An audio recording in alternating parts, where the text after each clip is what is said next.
Ricky, how are we? I'm good, thank you. Good. You're the first one in the new podcast studio. Excellent. We used to use an outsourced one in Glasgow City Centre, but we were doing that much of them. We thought set it up ourselves, but Jesus, it took a lot more than I thought to set it to set it up. So, you are founder of CommsWorld. For anyone who doesn't know, CommsWorld is a leading network business in the UK. Very disruptive. You've grown like stink over the last 5 years. We're going to come on to that. It's been a real labour of love. I was looking on your LinkedIn the other night. It's 30 odd years. But we'll come back to that. When I get somebody like yourself on, Ricky, I'm always more interested in the journey about how you got to where you were going. So was it always telecoms? Were you a young lad running about with network cables, or where did it start? I mean, as a kid, when I left school, I had 5 O grades.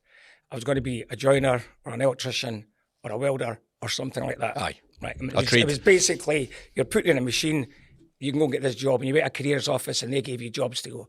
And I went for 5 interviews, and it was electrician, joiner, and telecoms. And I didn't have a phone in the house. I didn't know anybody had a phone in the house. And where I stayed in Green Dykes, the phones were all smashed up in the street. So telecoms was a wee bit alien in a strange way, but it was interesting. What year was this? 78. 78.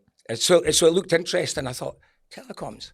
And it was just, I thought, that's probably quite a good job to have. It was no more complicated than that. What a difference in a remarkable space of time, going from having no phones in your house to everyone walking about with a phone plastered in their pocket constantly. It's incredible, isn't it? The speed it's phenomenal. I mean, from when I was a kid, 16-year-old, I see that the world was black and white back then. Aye. And all of a sudden, colour came along. Do you think it was better? Well, it depends. I mean, there is a balance, to be perfectly honest, there's a balance, because clearly what you did then is you had very close contacts with people, you engaged more. Now it's distant, but you can engage with a lot more people. So there's a balance on, is it better or not? Aye, no. It is better, clearly. Aye, it is clearly, but there's downsides that we're struggling with. And I feel sorry for all of the kids growing up, see all that always on social media, looking at what everyone's got, the pressures on them. If you were having a hard time at school when we were younger, at least you could go home and hide for it until the weekend was over. But young folk now, they can't do that, can they? They're always plugged in.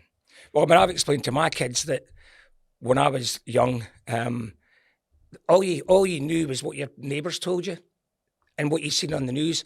And you have to remember there was no colour TVs had just come out. And there was little TV then. There was a couple of channels, and the news came on now and again. And in the main, you weren't really that interested in the telly. You were out playing football and doing physical things. Right.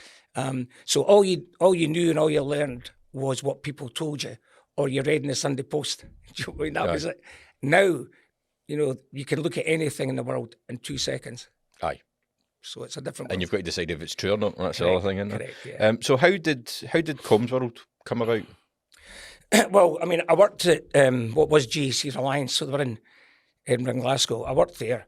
I left there and went to work for a company called Lander Alarms, which was a wee alarm company. I was an engineer. And I literally just got jobs to do. I mean, you didn't have to think. Every day you got given jobs. When you finished your job, you got another job.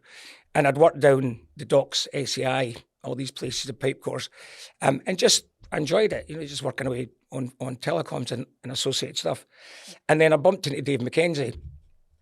Now, Dave's well known in basketball. Dave's one of Scotland's greatest ever basketball players.